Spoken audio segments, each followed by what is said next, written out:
I love this question. Jasmine's asking, can you go a little in detail about what you can do after the escrow process, maybe some examples? And that was in response, I think, to what I was saying in the video that she was commenting on, which is I help with risk management for buyers and sellers in California. And what's risk management, right? It's basically keeping you out of trouble. So what are some things after the escrow process that risk management can help with? There's quite a lot. One thing that touches both during the escrow process and after the escrow process are disclosures. And that's the big one for both buyers and sellers, right? During the escrow process, it's reviewing them to make sure that, the seller actually completed them correctly, that as a buyer, you're asking more questions to make sure that they're giving you all of the information that they have.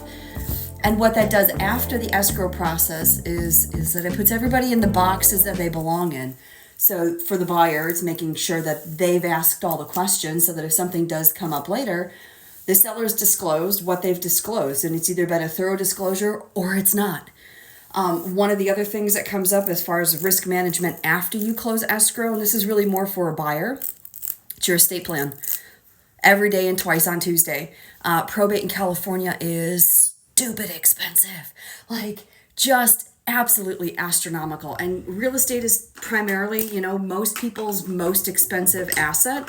And it's the fastest way to get you into probate court because you own real estate. So making sure that your estate plan is either updated or done is another way that we manage your risks after escrow. Another one, and this is one of my favorite things to do, are cohabitation or co-ownership agreements. So let's say you're buying real estate with a boyfriend or a girlfriend or your significant other who is not your spouse. This could also be a family member, a friend, whatever. It doesn't have to be a romantic relationship.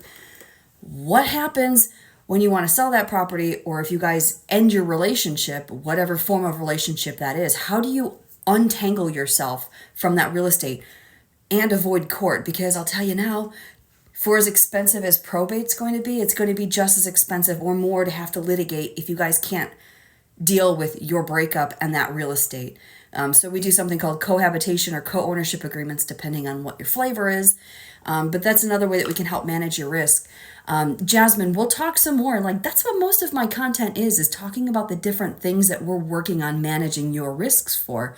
Disclosures, estate planning, protecting yourself if you're not married. If you are married or getting married, this is a conversation that we have in conjunction with a family law attorney, potentially, if you're getting a prenup.